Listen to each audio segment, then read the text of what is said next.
Upon arrival at Port-au-Prince International Airport, we were greeted by our driver, Enoch Michel. Enoch greeted us with handshakes and hugs, as if meeting long-lost family members. This was one of many warm greetings we would receive this week. Our first, and for me most difficult visit in Haiti was to Mother Teresa's Hospital for Children. The children here are in very serious conditions, suffering from dehydration, severe malnutrition, meningitis, and other life-threatening illnesses. Upon entering the hospital, you are immediately faced with the outstretched arms of these little ones longing to be held. Within minutes, everyone in our group was holding one or more babies, providing them with the human touch they deserve. We had the opportunity to feed these children.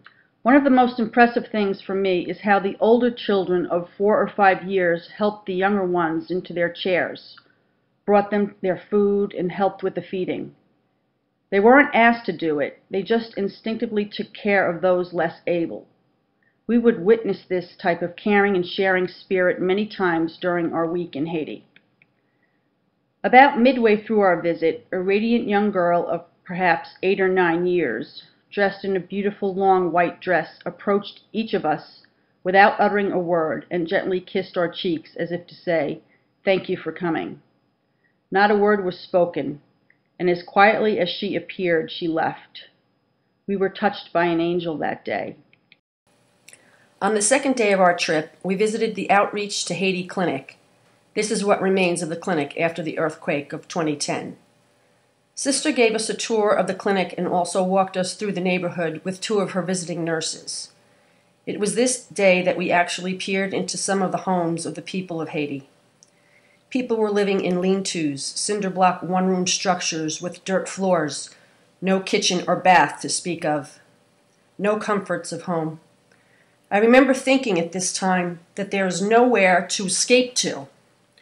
No hot bath to unwind in, no air-conditioned bedroom with soft, clean sheets and blankets, just a sweltering shack with a straw bed and a pot simmering in the corner. It was a sobering moment. I remember feeling shame for anything that I felt I had the right to complain about up to that point in my life. Despite these horrific conditions, the people smiled and said bonjour as we walked by. On our way back to the clinic, I snapped this picture of a tap-tap. It says, "Jesus, thank you for everything." After the museum on the last day, we lunched at the Olafson Hotel. It was there that we sat and relaxed and tried to process all that we had seen that day and that week. Personally, my level of awareness was raised by this trip. Awareness of the struggles and history of the Haitian people. Awareness of the poverty and destruction that they endure. Awareness of their pureness of heart and their deep sense of gratitude and faith. Awareness of the fact that I've taken so much for granted. We've been blessed with much. We went to Haiti to learn of their culture and to consider a way to give back to these people. But instead we received much more than we could have imagined. It was us who were treated by the people like we were long-lost family members. It was us who were hugged by the children that we'd never met before. And it was us who were thanked by the older men and women who have nothing to offer but pure gratitude. When we were leaving the mission house on our last day, our driver, Enoch Michel, asked us when would we return. We told him that we'd be back next year. He responded to us in his Creole accent, "I will wait for you. We are family now." Our 5-day trip in September seemed to fly by. Saturday was feast day for Our Lady of Seven Sorrows. It began with an amazing 3-hour Mass filled with music and liturgical dance, concelebrated by the Archbishop and more than 20 other priests from across Haiti, including our very own Father Tristan. Our trip continued for 3 more days with multiple opportunities to meet and interact with the beautiful people of Grand Village and the surrounding chapels. The last evening was spent back at the mission house in Pétionville, where we travelers from Sacred Heart sat and reflected on exactly what had happened during this wonderful time. And what we realized was just how much this twinning relationship has grown over the past 4 years between our two parishes. That growth was made very clear to us by the mutual trust and friendship we experienced. I sensed a stronger feeling than ever before that Father Tristan is hopeful and trusting of our twinning relationship.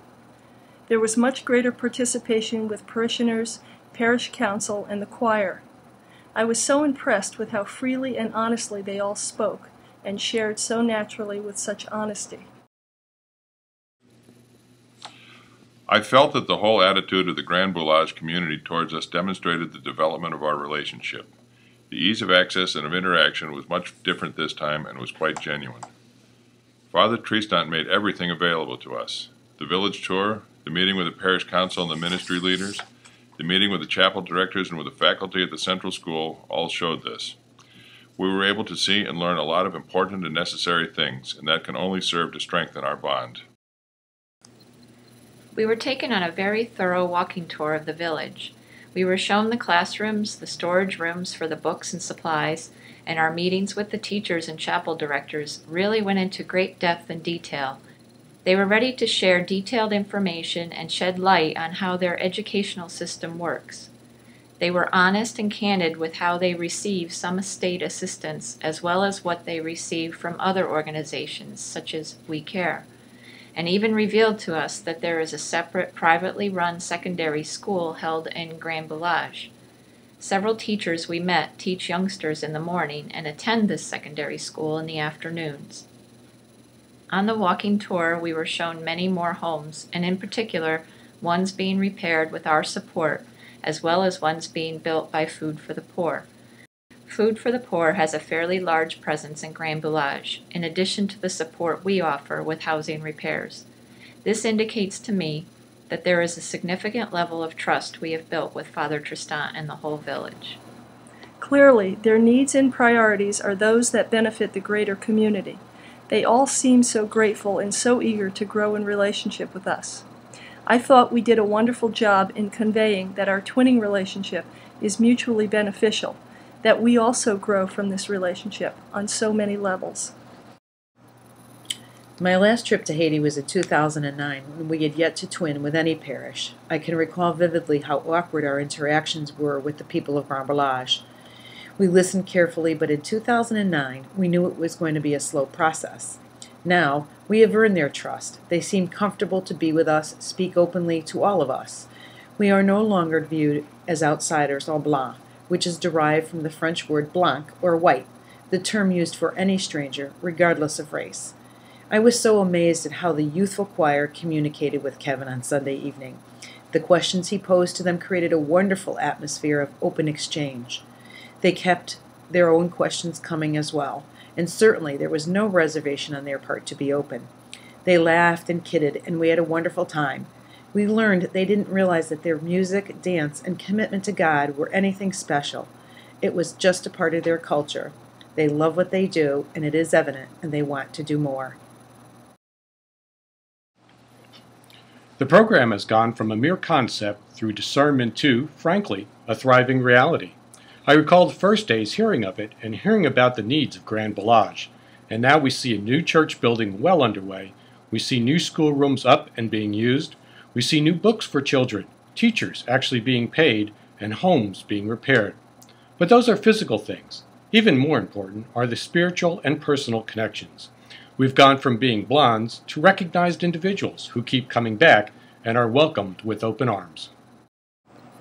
I was so touched by the fact that my prayer partner sought me out after Mass and thought enough to return the next day holding my picture, as well as a picture that he wanted me to have of him and his mother. That's building relationship. And the young woman holding up Pat O'Leary's picture the next morning on our walk through the village. That's building relationship. This one small gesture of prayer partners has deepened our relationship and one another's faith. The people there are so receptive to praying for us. I really sense that they feel like they are contributing to the relationship by being a prayer partner, and they truly are. It has also opened them up to us. They are much less shy and reserved than they have been in the past. It is the best way to break the ice with them. Our trips are always so enriching and enlightening. However, this time I felt a much deeper sense of trust and commitment from our friends in Grand Boulage. One evening, sitting around the table in the rectory, we had a very relaxed, casual after-dinner conversation with Father Tristan, where one of us commented on the relationship, joking around. It's like a courtship, and Father Tristan replied with a big smile on his face, "No, we are married now." We all laughed, and importantly, it felt like we had moved on to another level.